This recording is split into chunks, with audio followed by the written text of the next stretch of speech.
Who comes here just to hear him pronounce his name? No? Only me? My mother too. But why do you wear 2 watches? I know, I must look like a douche. I do it because I prefer this one for sleep tracking. When you got an important test tomorrow, it's 1 a.m. and you can't sleep because you're reconsidering your existence, you go to Jaime. And then you find me posting bar pics and drinks. I'm such a bad influence. That's right, it's that time of the week. I am Jaime Rivera. This is Pocket Now, and this is the Pocketnow Daily Recap for last week.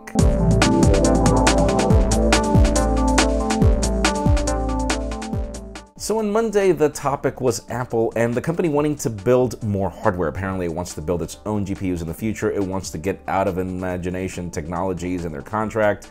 And I asked you, do you think that Apple wants to do this to try to compete with portable game consoles like in the case of the Switch? We have 453 comments. LOL, they may want to compete, but I'm really impressed with the Switch. I don't see a comparison in the near future. Oh my god, I am so in love with the Switch, I cannot even begin to express how much I agree with your comment, dude. If Apple does it, then mobile gaming will finally take off. Well, bear in mind, mobile gaming has happened for years already, pretty much almost, well, less than a decade. And it's always been meh. The reason why it's been meh for me is because it's not really about the experience or the graphics, it's the controls. If you don't have controls, at least for people like me that are Generation X, the experience is just not the same. I think Apple is improving graphics so that their next iPhone will support AR/VR. In theory, I believe that their current hardware is already capable of doing AR and VR to a certain degree. I do know that Apple is working on that whole AR project, and I hope it's augmented reality and not VR, because I don't think VR is taking off anytime soon, at least with what I've seen so far.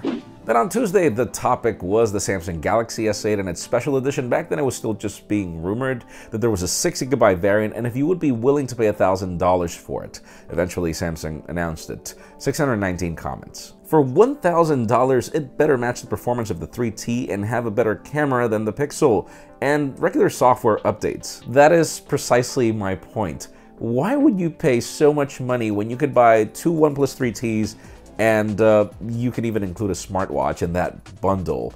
Sure, you don't get the camera experience on the 3T, but oh my god. Meanwhile, the next OnePlus device will come with 8GB of RAM. Like seriously, OnePlus has been making everybody look bad for the last couple of years, particularly this last generation, so yeah, that's gonna be a problem. I won't be paying extra for more RAM. I doubt I'll see a difference in performance. They will still lag and heat up like every other Galaxy. I mean, that is so true. If Samsung is launching their flagship with 4GB of RAM, I would assume that the company has tested everything up to the point where it's like, you know what, 4GB of RAM is enough. So why pay more for 6, seriously?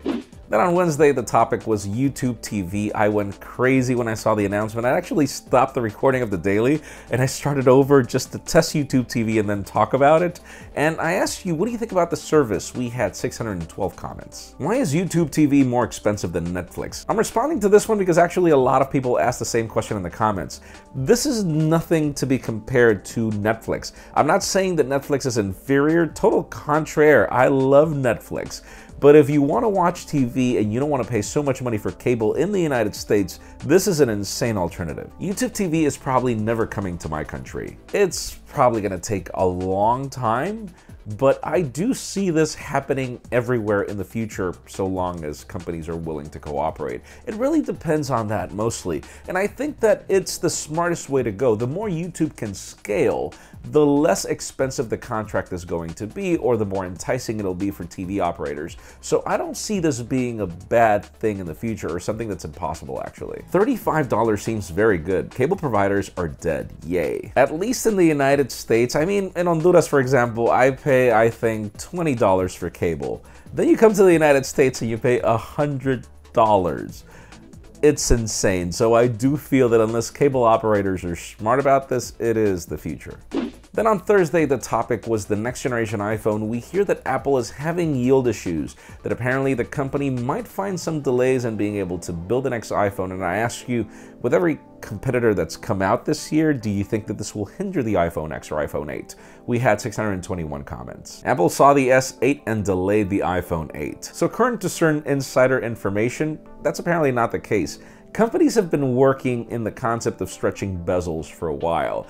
It's just the fact that LG was able to figure it out first, Samsung is next, and Apple always follows ship. Apple is never first, and we know this. I don't believe the 10th anniversary iPhone is going to be anything innovative. Every single year we see the same kinds of rumors that we're seeing now, and they are never true. Oh my god, yes and no. You are so right, but then again, the thing about it is, for example, the current design that we see in the iPhone 6, 6S, and then the 7 actually was rumored nearly 2 years before it happened. Apple is very common in prototyping, and I know common wasn't a word, but I'm just not going to start this comment again. Thing is, Apple is very known for prototyping. They test things, they try things out, and it's clear that this could probably be another prototype, or it could be that this is a year in progress. I hope that's the case because Apple really can't continue another year with the same design. I feel Apple is slowly losing its immunity, and I think that's a good thing. Don't think that they could get away with it in 2017. At least I don't hope so. This is a very good point. I do hope so as well. I feel that the only way innovation is going to take a step further is if companies move away from their comfort zones. But it also requires consumers to move away from their comfort zones as well. Then finally on Friday, the topic was the next generation iPhone again, some leaked schematics that we saw from Foxconn and what you thought about these. We had 944 comments. These Chinese words in the leaked image at 3 minutes mean this picture is just made up. I think I'm gonna have to brush up on my Chinese. Why do all iPhones look the same to me? Hey, it's not just to you. And speaking of the topic of comfort zones that we talked about in the last question, that is the main problem, that a lot of people don't like change, and it's the main reason why Apple can get away with the same design for 2 years. Why are so many people essing on Apple for not changing the back design when even Samsung haven't changed their design since the S6? That is so true. I feel that a lot of people are extremely critical of what Apple does in the tech space, and mostly it's, oh, the design hasn't changed, but then people go out and buy the phone. You know, I wonder exactly what is it about human behavior that is just not happy with the way things are, but then still goes to buy these things.